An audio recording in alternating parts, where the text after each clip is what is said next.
नमस्कार दोस्तों, मैं PK Nirala corona the vision YouTube channel में आपका स्वागत है।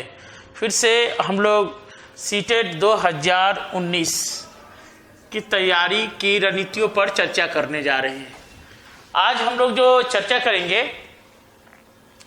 इस बात पर चर्चा करेंगे कि जो पेपर सेकेंड में इसमें 150 नंबर का आता है पेपर, जिसमें आपका एसएसटी का जो पेपर है जिसमें 60 नंबर का होता है, जिसमें इसको दो भागों में बांटा गया है। 40 क्वेश्चन आपके बुक से आते हैं, 20 क्वेश्चन पेडागोजी रहता है आपका। ओके, पेडागोजी पर भी हम अलग से आपको क्लास मतलब एक वीडियो बनाएंगे और आपको बताएंगे कि एसएसटी में पेडागोजी कैसे पढ़ाना चाहिए, किस तरह पढ़ाना चाहिए, पढ़ाने का क्या जो तरीका होना चाहिए, सवाल किस तरह से आते हैं, इस पर भी चर्चा करेंगे। आज फिलहाल हम इस पर चर्चा कर रहे हैं कि 40 नंबर का जो बुक्स आता है, ये जो 40 नंबर के एसएसटी का जो फैक्ट आता है वो कहाँ से आता है। ठीक है, तो इसमें जो देखा गया है 3 पोर्शन से आते हैं, हिस्ट्री से, पॉलिटी से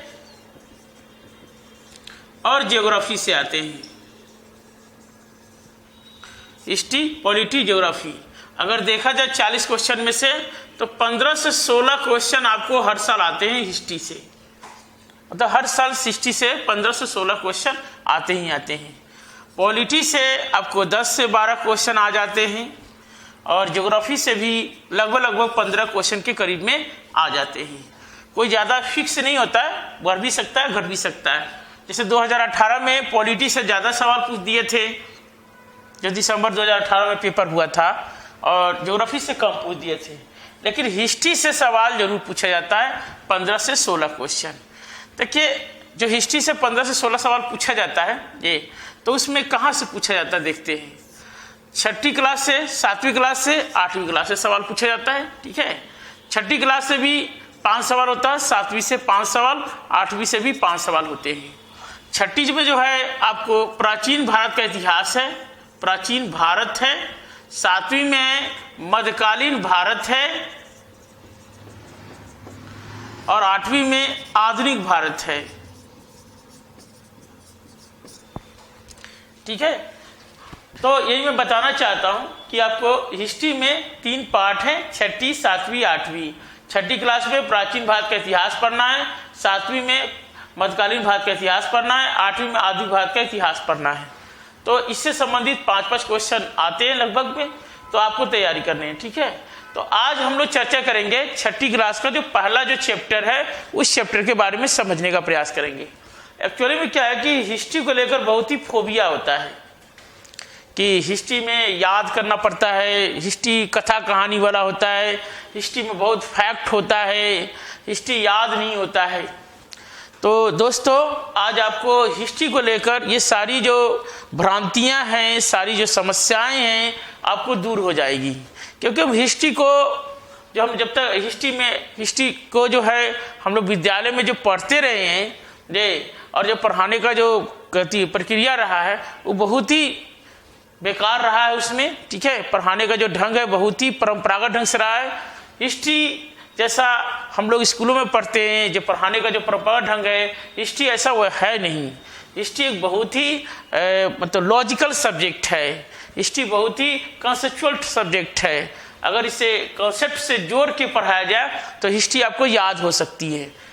हिस्ट्री में केवल कथा कहानी नहीं है, हिस्ट्री केवल डेट ही नहीं है, हिस्ट्री केवल जो है घटनाएं नहीं है, हिस्ट्री में बहुत कुछ है। उसको मैं एक डायग्राम के माध्यम से समझाने का प्रयास करूंगा। अगली क्लास में हम पॉलिटी के बारे में चर्चा करेंगे आपसे, फिर आपको ज्योग्राफी की भी चर्चा करेंगे इससे। ठीक है, तो फिलहाल हम हिस्ट्री की चर्चा करते हैं। 6ठी क्लास का पहला चैप्टर शुरू करते हैं और आपको हम बताने का प्रयास करते हैं कि हिस्ट्री को हम कैसे पढ़ते हैं। ठीक है,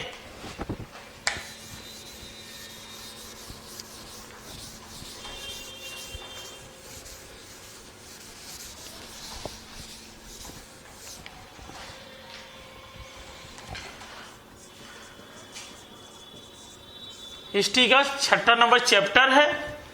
चैप्टर का नाम है कब,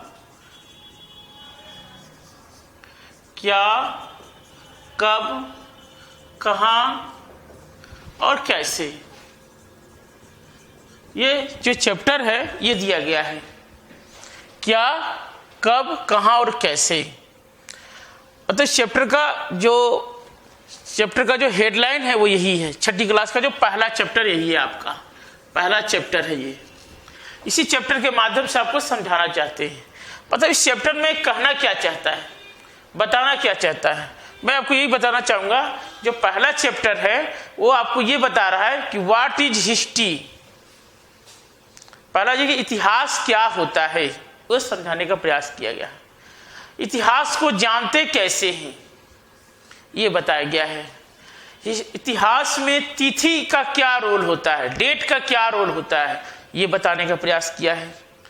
फिर ये भी बताने का प्रयास किया है कि इतिहास में जो हम जानते हैं ये, और हिस्ट्री का जो हम विश्लेषण करते हैं वो किस रूप में करते हैं, कैसे करते हैं, उसको ये समझाने का प्रयास किया गया है। चलिए, छोटी सी परिभाषा है, उस परिभाषा के माध्यम से इस पूरे चैप्टर को समझ सकते हैं। तो चलिए लिखते हैं। ये इतिहास क्या है। आपने इतिहास की कई परिभाषाएं पढ़ी होंगी। हम परिभाषाओं के चक्कर में नहीं पढ़ना चाहते, हम एक बेसिक पॉइंट समझना चाहते हैं।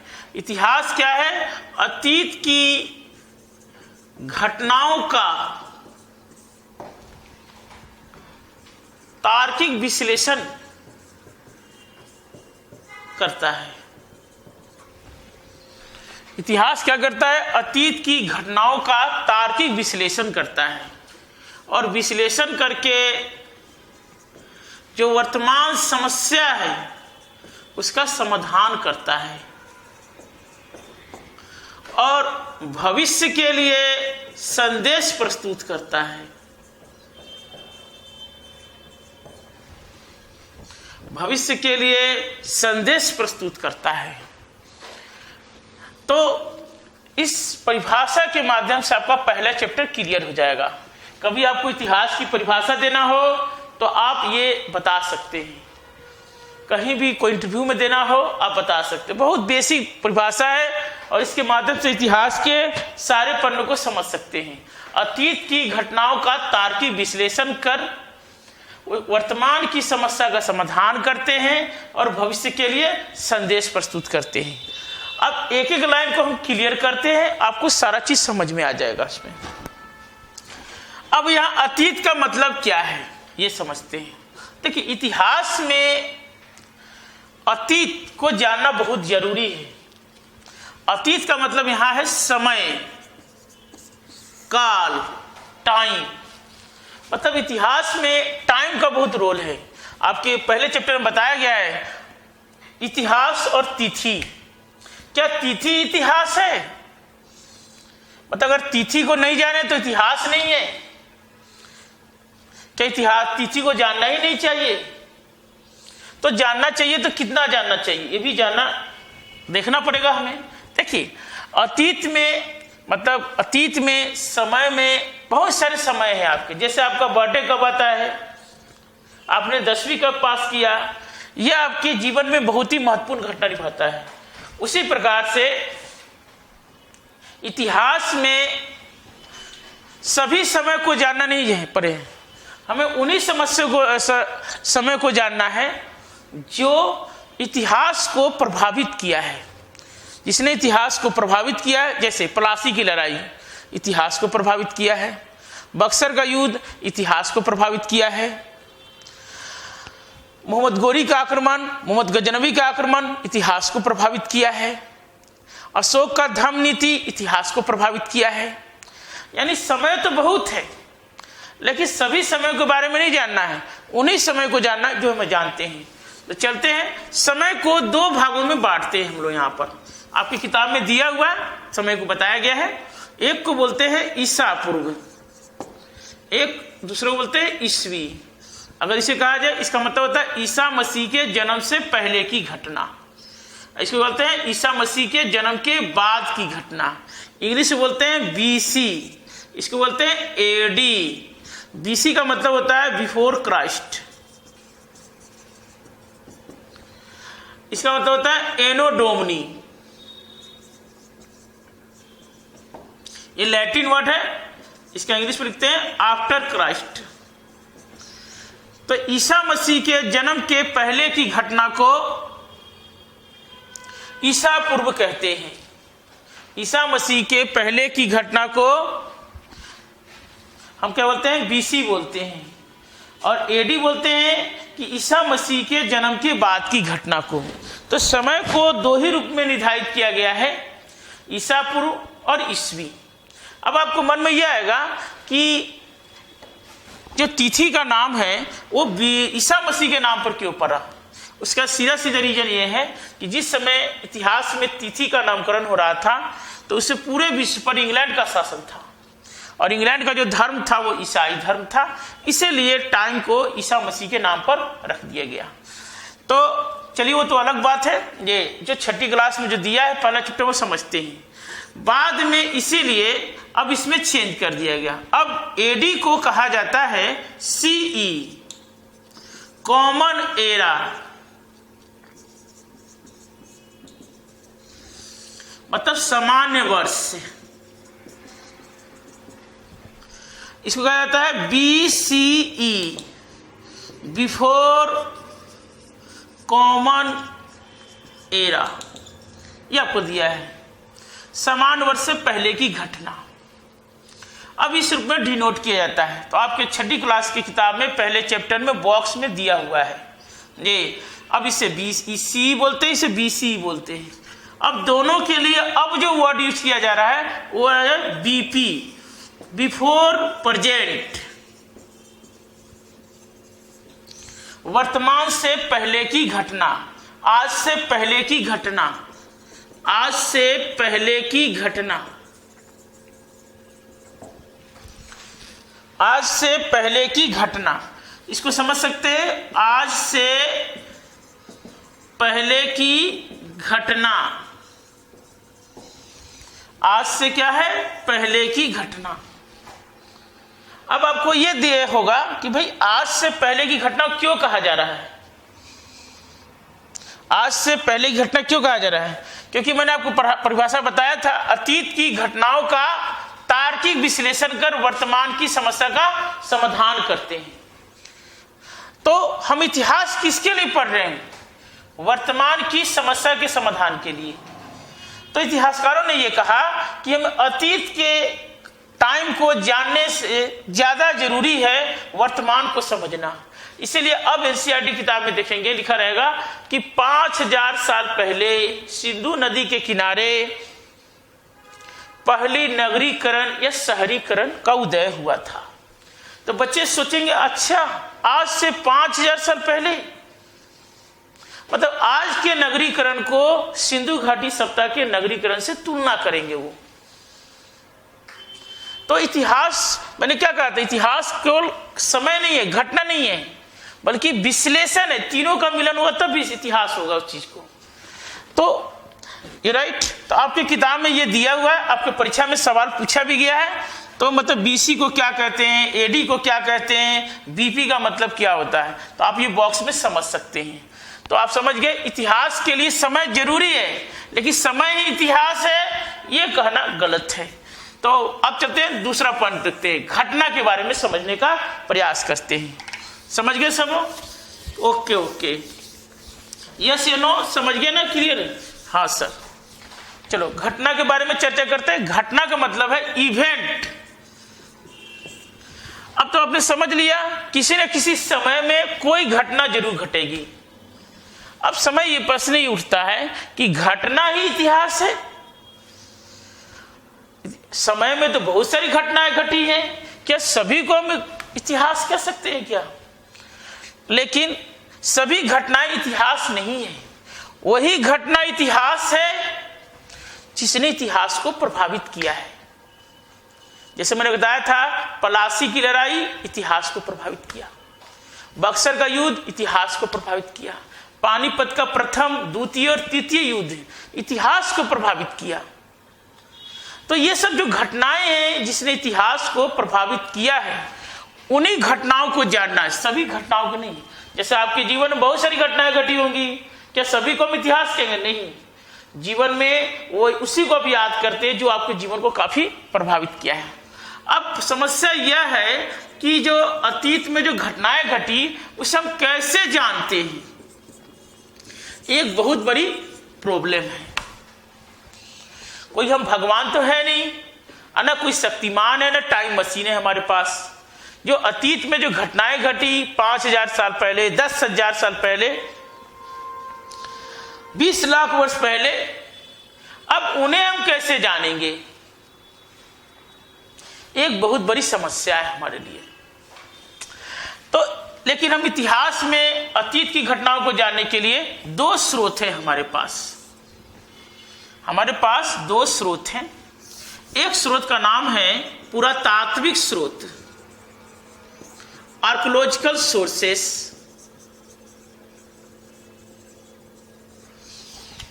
दूसरे का नाम है साहित्यिक स्रोत। क्या नाम है? साहित्य, लिटरेरी सोर्सेस। आपकी किताब में इस पर सबसे ज्यादा फोकस किया गया है कि अतीत को कैसे जानते हैं, अतीत को कैसे जानते हैं, इस पर सबसे ज्यादा फोकस किया गया है। बताया गया है कि अतीत को हम कैसे जानते हैं, और इसमें दो चीजों का वर्णन किया गया है जो मैं बताऊंगा। अभी मैं पहले ये बताना चाहूंगा पुरातात्विक स्रोत होता क्या है, ये इस चीज को समझने का प्रयास करेंगे। तो समझते हैं पुरातात्विक स्रोत में, पुरातात्विक का मतलब क्या होता है? पुरानी चीजें। क्या होती है? पुरानी चीजें। पूरा मन होता है पुरानी, तत्व मन होता है सामग्री। नाम से स्पष्ट है। पुरानी चीजें कैसे मिलेगी? उत्खनन से मिलेगी, खुदाई से मिलेगी। अब अपने घर की खुदाई करो, बहुत सारा चीज मिल जाएगा आपको। ये क्या क्या मिलेगा आपको? बहुत सारी धातुएं मिल जाएंगे, मेटल्स मिल जाएंगे, आभूषण, हड्डी, बहुत सारे बोन्स मिल जाएंगे, हड्डी मिल जाएंगे आपको, मनके, मुहर,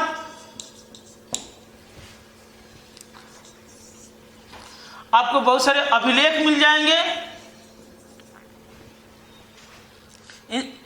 आपको अभिलेख मिल जाएंगे आपको, ठीक है। इसी तरह से बहुत सारे चीज, कब्र मिल जाएंगे खुदाई से, मतलब पुरानी चीजें। बहुत सारे औजार मिल जाएंगे, बहुत सारे औजार मिल जाएंगे। तो पुरानी चीजें, घर की खुदाई करो, आपको ये सारी चीज मिल जाएंगी। और इन्हीं सब चीजों के आधार पर इतिहास क्या करता है, इतिहासकार क्या करता है, इन्हीं घटनाओं का विश्लेषण करता है और इतिहास का पुनर्निर्माण करता है। निर्माण नहीं, निर्माण तो हो चुका था, अब पुनर्निर्माण करता है अपने चश्मे के नजरिए से। रिकंस्ट्रक्ट क्या करता है? हिस्ट्री को बनाता है इस चीज को। तो इतिहास का हम पुनर्निर्माण करते हैं। तो कैसे करते हैं? पुरातात्विक स्रोतों के आधार पर। साहित्यिक स्रोत क्या है? साहित्य यानी कोई ग्रंथ के आधार पर। तो बहुत सारे जो ग्रंथ लिखे गए हैं, उन्हीं ग्रंथों के आधार पर हम इतिहास को जान सकते हैं। अब लेकिन समस्या यह है कि ग्रंथ जब हम पढ़ते हैं तो दो चीजें आती हैं, एक भाषा और उसकी लिपि। अब लिपि को कैसे पढ़ा जाए? लिपि माने लिखावट। उसकी लिखावट क्या है, स्क्रिप्ट क्या है, उसका लिखावट क्या है, स्क्रिप्ट क्या है। अब लिखावट को समझते हैं, लिखावट कैसी थी। अब देखिए हड़प्पा सभ्यता में देखेंगे भाव चित्रात्मक है। हड़प्पा सभ्यता में भाव चित्रात्मक है, जिसे अभी तक नहीं पढ़ा गया है, अभी तक तो पढ़ा ही नहीं गया है। भाव चित्रात्मक है जिसे अभी तक पढ़ा ही नहीं गया है।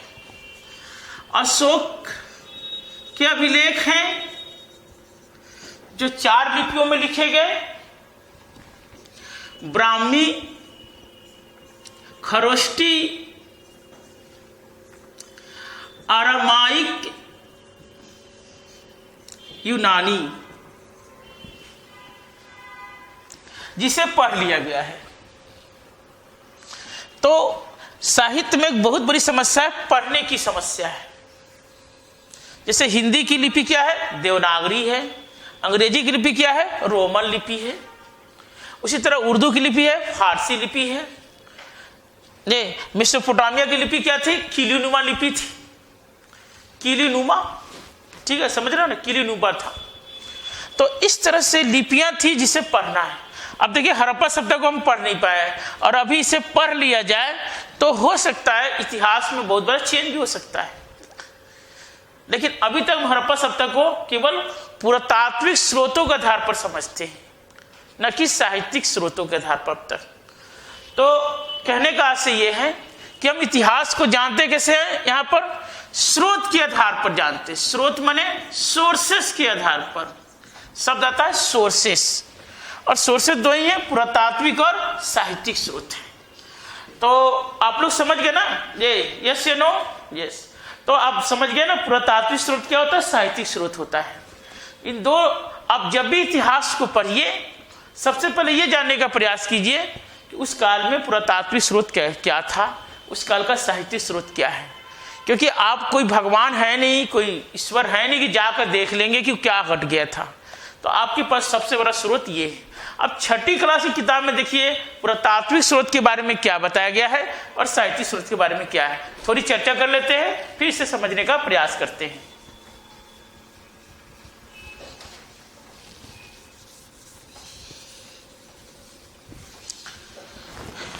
अब देखिए पुरातात्विक स्रोत में ये दिया गया है अभिलेख।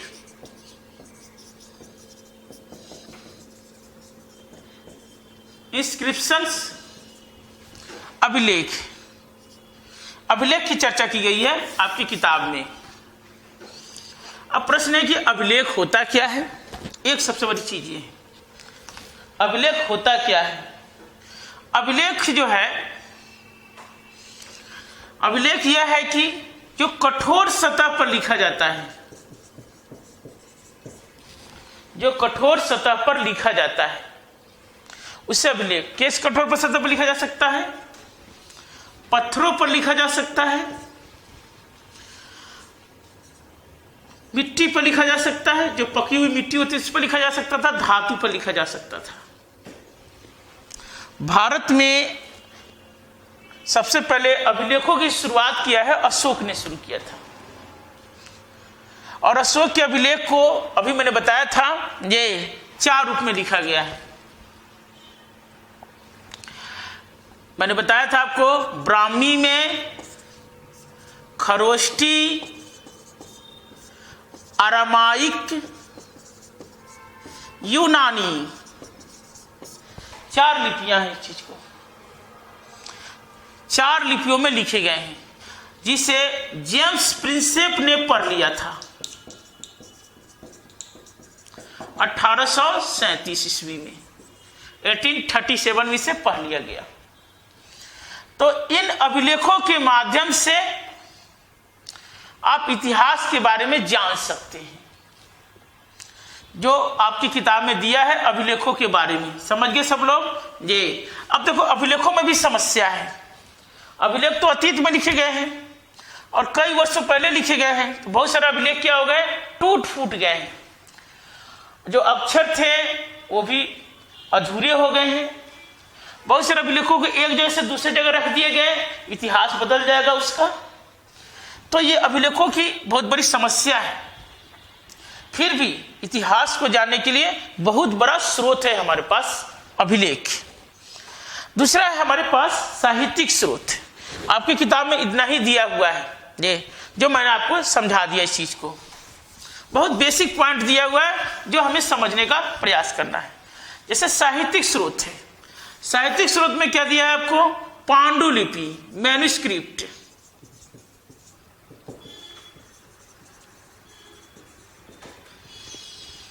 पांडु का मतलब होता है हाथ, लिपि का मतलब होता है लिखना, हाथ से लिखी गई लिपियां, मतलब लिखा गया, मतलब साहित्य की बारे में बात की जा रही है। पांडुलिपि। अब इसमें बताया गया कि भाई पांडुलिपि किस पर लिखी गई थी, तो इसमें 2 बातें हैं। तार पत्र पर तार के जो पेड़ होते थे, पत्ते होते थे, उनके आधार उस पर लिखे जाते थे।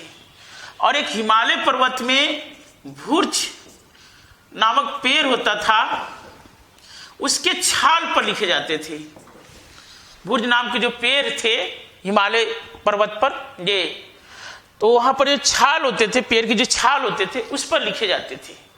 तो ये सवाल पूछा गया है कि पांडुलिपि किस पर लिखा गया है, तो अब आराम से मार देंगे, भुर्ज नामक पेड़ पर उसके छाल पर लिखे जाते थे या तार पत्र पर लिखे जाते थे।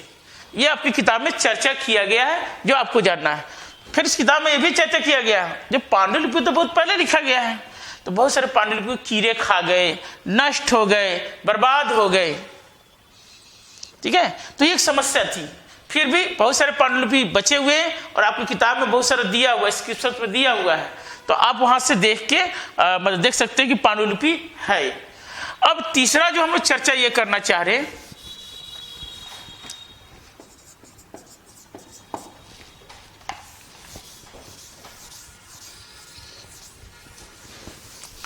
अब ये आपके मन में फिर प्रश्न उठेगा, क्या इतिहास समय और घटना इतिहास है?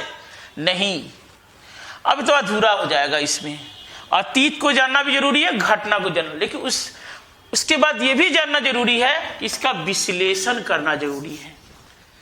मतलब ये जो किसी समय में कोई घटना घटी, लेकिन प्रश्न उठता है तीन चीजें।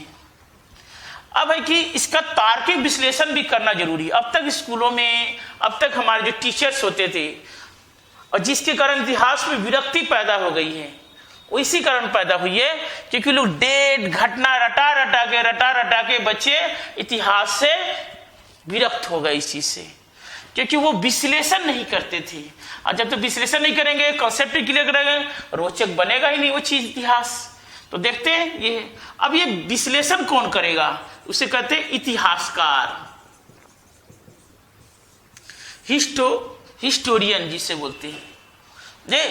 अब जो इतिहासकार भी कई तरह के व्यक्ति हो सकते हैं, अब इसमें मैं जाना नहीं चाहता हूं क्योंकि आप सीटेट का है तो इसमें डिटेल जानना नहीं चाहिए, क्योंकि सब कोई भी जो हिस्टोरियन होगा अलग अलग विचारधारा से, फिर विचार सबका अलग अलग हो सकता है, तो सब लोग अपने चश्मे के नजरिए से इतिहास को समझने का प्रयास करेंगे। इस चीज को अपने चश्मे के नजरिए से, जैसे मैं कुछ बता देता हूं, जैसे साम्राज्यवादी जो अंग्रेज लोग आए, मतलब साम्राज्यवादी इतिहासकार हैं, वो लोग अपने नजरिए से देखने का प्रयास किया। दूसरा है राष्ट्रवादी, जो भारतीय लोग थे, वो लोग अपने नजरिए से इतिहास को समझने का प्रयास किया। मार्क्सवादी है अपने नजरिए से, सबल्टर्नवादी है अपने नजरिए से, और आज के जो आधुनिक दौर में देखेंगे नारीवादी है, वो अपने नजरिए से देखने का प्रयास करते हैं। समय वही है, घटना वही है, लेकिन देखने वाले का जो चश्मा है वो अलग अलग हो जाता है। तो इसीलिए थोड़ा इतिहास पेचीदा बन जाता है, इतिहास में बहुत सारा विवाद का विषय बन जाता है। लेकिन इतिहासकार किसी भी घटना का जो भी बात करेगा वो तार्किक विश्लेषण करके बात करेगा, और करता कैसे है? तो तीन चीजों पर बात करता है जो मैंने अब तक इतिहास में समझाया है। एक है कि घटना क्यों घटी, जो आपकी किताब में यही चैप्टर दिया है, क्या, कब, कहां और कैसे, किस प्रकार घटी, मतलब क्या हुआ। देखिए मैंने आपको कब के बारे में समझा दिया पूरा, कब, कहां मतलब घटना ये, और क्या प्रभाव हुआ, प्रभाव क्या हुआ, ये समझना है। आप किसी भी हिस्ट्री के चैप्टर को उठा लीजिए, आपको तीन ही चीज पढ़ना है, क्यों घटी, किस प्रकार घटी, क्या प्रभाव हुआ। लेकिन प्रश्न उठता है कि हम इतिहास में पढ़ते क्या है? इतिहास में जब इतिहासकार अतीत की घटनाओं को समझने का प्रयास करता है तो घटना में क्या देखने का प्रयास करते हैं? देखिए आप लोगों को मैं समझा देता हूं ये कि हम लोग इतिहास में बस 4 या 5 चीजों को समझने का प्रयास करते हैं। एक है राजनीतिक इतिहास, दूसरा है सामाजिक इतिहास, समझ रहे हो आप? ठीक है, ओके। तीसरा है आर्थिक इतिहास, चौथा है धार्मिक इतिहास। देखिए आर्थिक इतिहास में, अभी देखिए मैं सामाजिक इतिहास के बारे में बताया, अब आर्थिक इतिहास के बारे में हम लोग क्या पढ़ेंगे, आर्थिक इतिहास क्या पढ़ेंगे, कृषि कैसी थी, उद्योग कैसा था, व्यापार कैसे होता था, पशुपालन कैसा होता था, ये समझने का प्रयास करेंगे। धार्मिक इतिहास में धर्म के बारे में पढ़ने के, बौद्ध धर्म, जैन धर्म, भक्ति आंदोलन, सूफी आंदोलन, इन तमाम चीज़ों के बारे में जब भी आप इतिहास पढ़े, किसी भी काल का पढ़े, आप 4 चीज को हमेशा ध्यान में रखिएगा। क्योंकि मैं आपको बताना चाहूँगा, राजनीतिक इतिहास पर ये मोटी मोटी किताबें लिखी गई हैं, 300-400 पेज की किताबें। सामाजिक इतिहास पर इतनी मोटी मोटी किताबें लिखी गई हैं, आर्थिक इतिहास पर ही मोटी मोटी किताब है। लेकिन मैं आपको बताना चाहूँगा कि आपको 6ठी क्लास में इसी संदर्भ में समझने का प्रयास करेंगे। तो राजनीतिक इतिहास, सामाजिक इतिहास, आर्थिक इतिहास, धार्मिक। 5वां कला और संस्कृति, आर्ट एंड कल्चर भी इतिहास में बताया जाता है। तो ये है आपको, अब घटना क्यों घटी, तो कारण भी यही होंगे, राजनीतिक कारण, सामाजिक कारण, आर्थिक कारण, धार्मिक कारण, सांस्कृतिक कारण। जी हम ये बताना चाह रहे थे आपको कि आर्थिक धार्मिक इतिहास में धर्म होते थे, कला और संस्कृति। देखिए कला और संस्कृति में, कला का भी जानते हैं इतिहास। तो आपको किसी भी घटना के बारे में जानना है तो आपको देखना है राजनीतिक इतिहास क्या है, सामाजिक इतिहास क्या है, आर्थिक इतिहास क्या है, धार्मिक क्या है। तो कोई राजनीतिक कारण ना होगा, सामाजिक कारण ना होगा, आर्थिक कारण ना होगा, धार्मिक कारण ना होगा, कला और संस्कृति। तो ये सब तमाम चीजें जो है ना घटना में घटती हैं। तो प्रभाव में किस प्रकार हुआ, तो उसका भी हुआ, मतलब विकास कैसे कैसे हुआ, तो उसमें क्या लिखेंगे, राजनीतिक इतिहास, सामाजिक इतिहास, आर्थिक इतिहास, सांस्कृतिक इतिहास। तो इस तरह से प्रभाव में भी देखेंगे। प्रभाव 2 तरह का होता है, पॉजिटिव प्रभाव, निगेटिव प्रभाव, सकारात्मक प्रभाव और सकारात्मक प्रभाव क्या बोलते हैं, महत्व बोलते हैं। महत्व क्या रहा, महत्व भी वही रहेगा, राजनीतिक महत्व क्या है, सामाजिक महत्व क्या है, आर्थिक महत्व क्या है, सांस्कृतिक महत्व क्या है। नकारात्मक भी रहेगा, राजनीतिक नकारात्मक प्रभाव क्या रहा, सामाजिक रूप से कैसे रहा, आर्थिक रूप से कैसे रहा, सांस्कृतिक रूप से कैसे रहा। तो मैं आपको यही बताना चाह रहा हूँ इस किताब के माध्यम से। किताब में यही समझाने का प्रयास किया है, जो अतीत की जो घटनाएं हैं, केवल अतीत को जानना इतिहास नहीं है, घटनाओं को जानना इतिहास नहीं है, बल्कि उसका तार्किक विश्लेषण करना भी बहुत जरूरी है। जब विश्लेषण करेंगे तभी वर्तमान की समस्या का समाधान कर पाएंगे, और समस्या समाधान करेंगे तभी भविष्य के लिए संदेश प्रस्तुत करेंगे। तो मैं ये बताना चाहता हूँ कि हम इतिहास पढ़ते हैं वर्तमान के लिए, न कि अतीत के लिए पढ़ते हैं। हम वर्तमान के लिए पढ़ते हैं, अतीत के लिए नहीं। लेकिन हमारे जो शिक्षा व्यवस्था में हम अतीत में चले जाते हैं, वर्तमान तो छोड़ ही देते हैं। तो देखा होगा अपने 6ठी क्लास के पहले चैप्टर में पहला जो पेज होगा, 1-2 पेज के, इतिहास का महत्व क्या है, एक तरह से समझाया गया है। इतिहास कैसे पढ़े, इतिहास का महत्व क्या है, इतिहास किस तरह का होता है, ये समझाने का प्रयास है इस किताब में बताया गया है। आज इतना ही, ठीक है। मतलब अब इसका दूसरा पार्ट भी है इसी में, जो मैं आपको बताऊंगा। इसमें बताऊंगा कि इतिहास अतीत का एक होता है कि अनेक होता है, मतलब भारत का नामकरण कैसे पड़ा, और एक जैसे दूसरे लोग क्यों यात्रा करते थे, और लोग कहाँ कहाँ रहते थे, तमाम चीज़ों के बारे में। लेकिन मैं आपको बताना चाहता हूँ कि इतिहास जब भी पढ़िए, समझ के पढ़िए।